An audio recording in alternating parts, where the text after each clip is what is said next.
Hello everyone and welcome to the Spider-Man cinematic universe. If you guys have followed the channel for a while, you'll know that I have done this sort of thing before, where I discussed what I do phase by phase of a Spider-Man universe. However, today I'm taking that similar concept and expanding it film by film. So every episode of this brand new series on the channel will be a brand new film in the Spider-Man universe. And with that being said, sit down, get a snack, relax, and enjoy the first film in my brand new expanded pitch for a Spider-Man cinematic universe. I bring you Spider-Man. The first film in this series will, of course, be Spider-Man. You can't start anywhere without the main focal point of the universe, which of course will be Peter Parker. However, unlike before in many other fan writings and pitches that I have done before, Peter won't actually be starting out by getting bit by the spider, but he also won't be a good 5-10 years into his career either. Peter will be exactly 1 year into his Spider-Man career when we meet him in this story. I'm taking a similar direction to the direction that Matt Reeves took the Batman, where he was 2 years into his career. We will kick off this film with Spider-Man stopping some crime, roping us right into the action. It will be revealed in this first scene that the big criminal empire known as the Maggia Crime Family are running the streets of New York City. And ever since Peter became Spider-Man, he has been trying to take them out, but he can't seem to get any closer to stopping them. It will also become clear that one of the thugs that worked under the Maggia also killed Uncle Ben, similar to the Ultimate Spider-Man comics, fueling Peter's motivation to turn them in even more. Through a series of events, the Maggia see Spider-Man as a growing concern to their empire and reign over New York City. Therefore, they need a new plan to take him out. We are then introduced to a man called Hammerhead, who is the person who the groups of organized criminals for the Maggia answer to. He is a hard-hitting leader, someone who doesn't take no for an answer. However, we get hints that there is actually someone above Hammerhead in the Maggia, who even he answers to, but at this point in the film this isn't exactly revealed. We will then cut to a few scenes introducing us to the world of Peter Parker. This is when we will get to learn of the key players in Peter's life in this universe.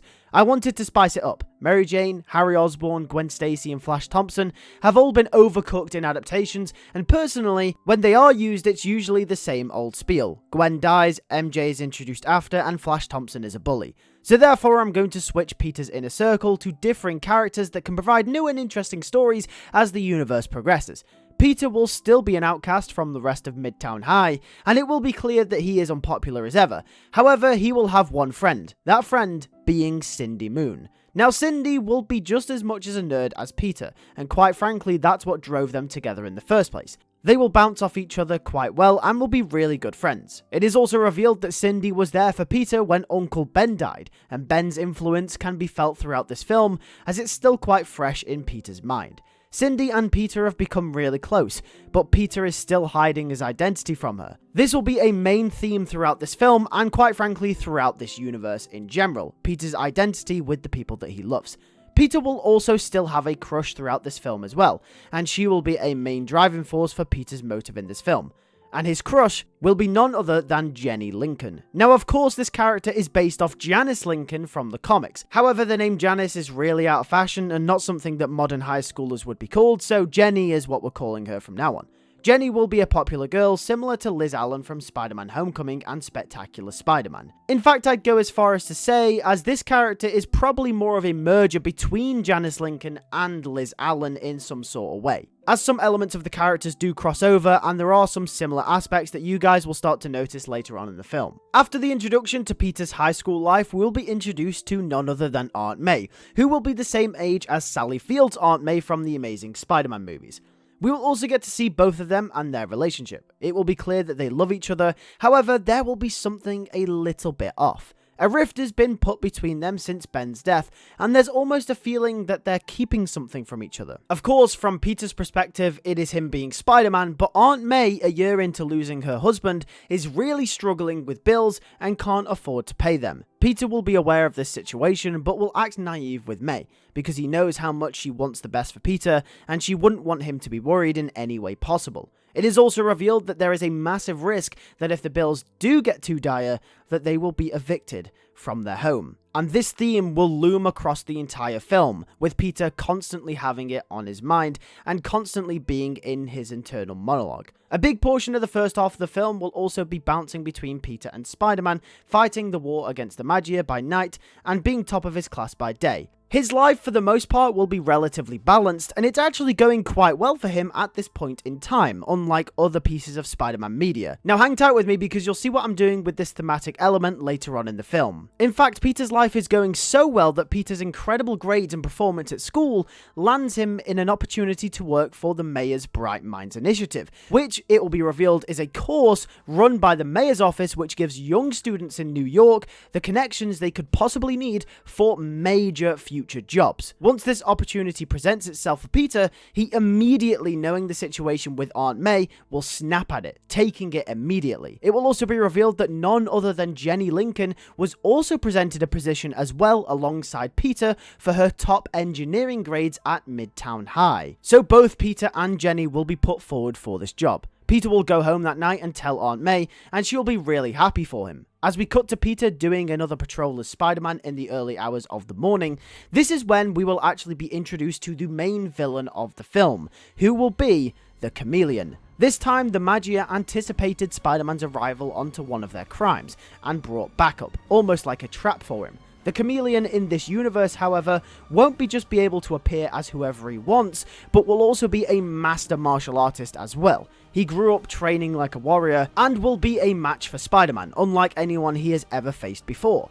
Pair that with the fact that he can shift into anyone that he likes, this will create a psychological element for Spider-Man in his battle against him. He will leave Spider-Man defeated the first time that they meet, and the Chameleon has done his job as far as he's aware. Given Spider-Man's presence rising over the last year, Hammerhead wanted to employ a scare tactic against Spider-Man to try and remove him from the picture. And since Chameleon gave Spider-Man such a beatdown, Hammerhead is pleased with the result and believes that Spider-Man will no longer be showing up to stop their crimes, believing that the scare tactic has worked. He will also mention to the Chameleon that the boss is happy as well. The Maggia believes Spider-Man to be out the picture.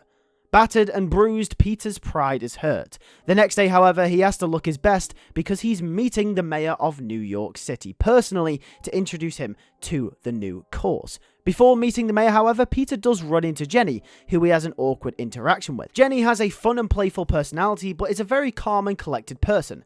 Peter, however, is a nervous wreck, but there does seem to be some chemistry between the two. They seem to be almost exact opposites of one another, but that's exactly why they seem to work the best. We cut to the scene where it will be revealed that the mayor of New York City is none other than the man called Wilson Fisk.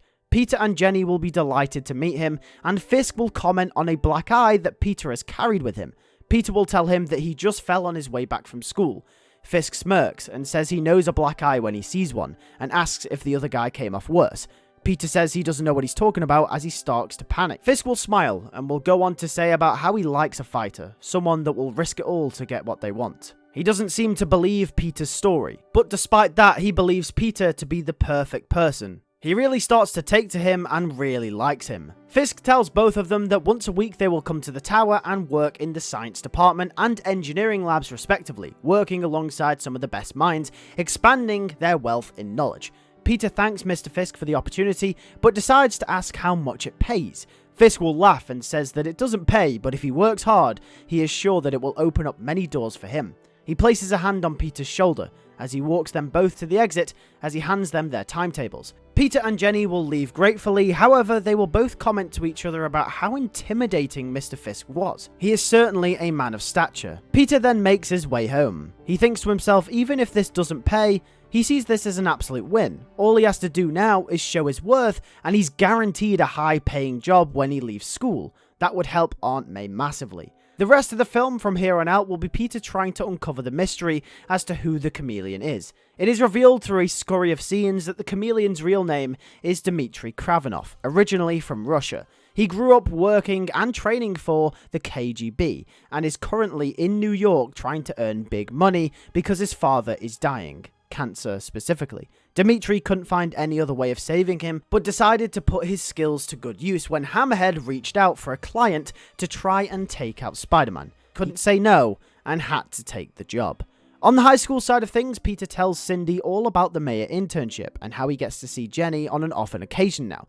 Cindy tells him to go for it and ask her out, but Peter says he can't. He's too nervous. Peter asks Cindy how to know if someone likes him back, and Cindy says she has no idea, as if she's ever been in a relationship before. Peter scratches his head, wondering what to do. A few weeks pass and Peter and Jenny see each other more often, growing closer and closer together as they start to work with each other more in the mayor internship. On a few occasions, Peter will also meet Jenny's father, Lonnie Lincoln, as he regularly comes to pick her up from the tower after the internship ends. This will be the happiest Peter's life gets. Everything up until this point seems to be going right. Peter will pluck up the courage to ask her out, and Jenny will say yes. Peter is ecstatic. They have both grown really close to each other, and Jenny seems to like Peter as well. We will cut to their dates, as they will walk to the movies together. This will be one of the rawest scenes in the movie. Because they have gotten so close, Peter ends up telling Jenny about Uncle Ben, and tells him a little bit about his past. He doesn't reveal his secret identity, but he tells her a little bit about his uncle, and about how it was partially his fault that he died. Jenny will sympathize with Peter, and will start to feel really comfortable with him. However, then something happens. Just before they can get to the movie theater, for the first time in Peter's life, something seems to not go right. A robbery. The Maggia are making another move. Peter's life has been going great, and we have been up to this point shown the highs that he has been on. But does that topple responsibility? No. And thus, Peter has to ditch his date with Jenny, leaving her utterly confused. This is to show how strong that will to responsibility is to Peter. We have been shown this before in Spider-Man media, but never to the extent that I'm willing to go here. I believe if we start out by showing Peter at his highest, the case of his responsibility is going to shine through and make him a more convincing protagonist overall. Peter will once again encounter the Chameleon at the scene of the crime. The Chameleon brings an extra level of respect to their second outing. Only because, despite how badly Spider-Man was bashed down in their last encounter, he has come back and stood his ground. They fight, the Chameleon once again getting the upper hand on Spider-Man, but he doesn't give up. The Chameleon and the Maggia manage to escape once again. However, this time round, Peter manages to snag one of the weapons from the scene of the crime. Peter deduces that he could potentially track down where it was manufactured. However, he'd need the technology to do so, and that's when he realizes he could take it into the mayor's tower and potentially analyze it using their equipment. And that's exactly what Peter does. During his next shift, he turns up with the weapon in his backpack. However, he bumps into Jenny first. She isn't happy. They both have an interaction with each other, and Peter apologizes for ditching. Peter tries to simply explain that his aunt needed him and that he's sorry. He should have explained. Even though Jenny doesn't buy the excuse, she understood that Peter opened up to her a lot that night, and maybe he was just scared of what she'd think. She comes up with a valid emotional reason in her head, and ends up forgiving Peter. Peter asks if they can give it one more shot. Jenny says one more shot, and Peter thanks her. Peter also asks Jenny if he can do him a favor, and she says yes.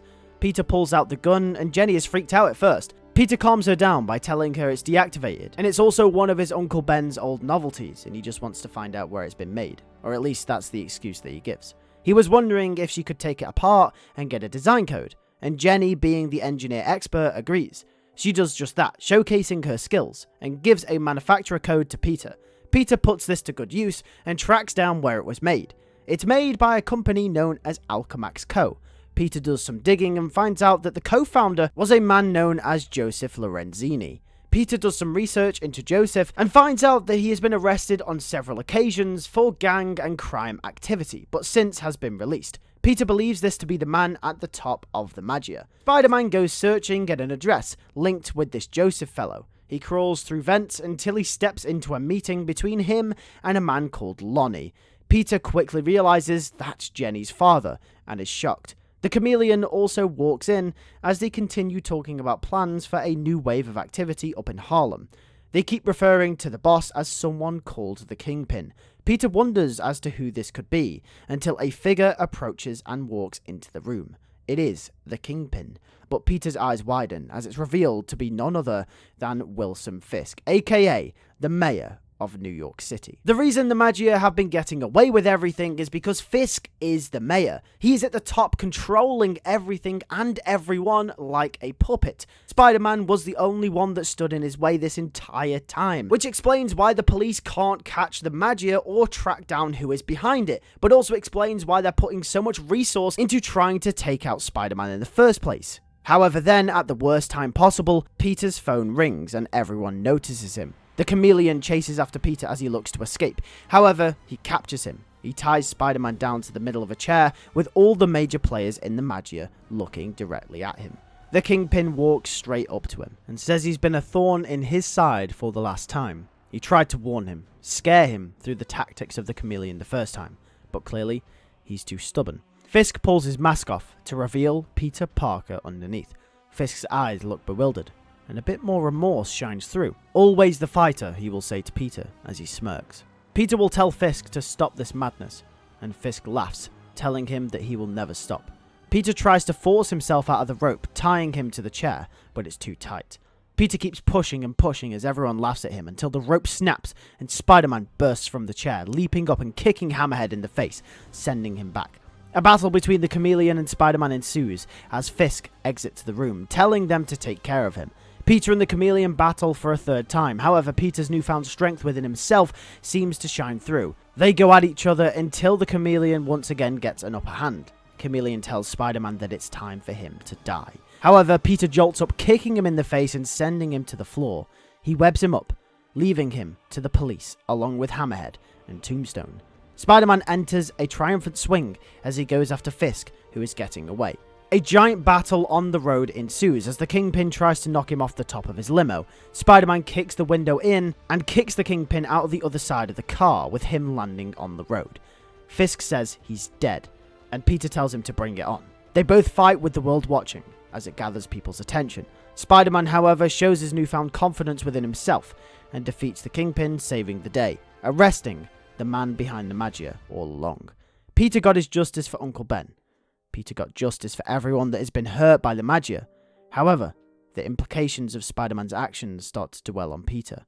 We cut to the end of the film. Jenny Lincoln has to move away. Her father was arrested, and they can't afford the house they currently live in. Peter can't help but think that he's ruined her life. Spider-Man hasn't just ruined his chances of getting with his crush, but he's ruined her life for the worse. Peter returns home that day to find an eviction notice.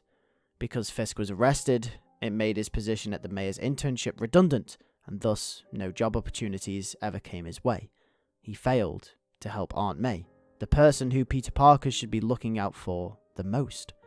But he did the right thing. He stopped Wilson Fisk. Spider-Man did the right thing. The film ends with Peter and May moving in temporarily to May's friend's house, Anna Watson's, as the film ends with Peter setting his stuff down and going out for one final swing. Peter's life may have crumbled, but at least New York and its people live to stand another day.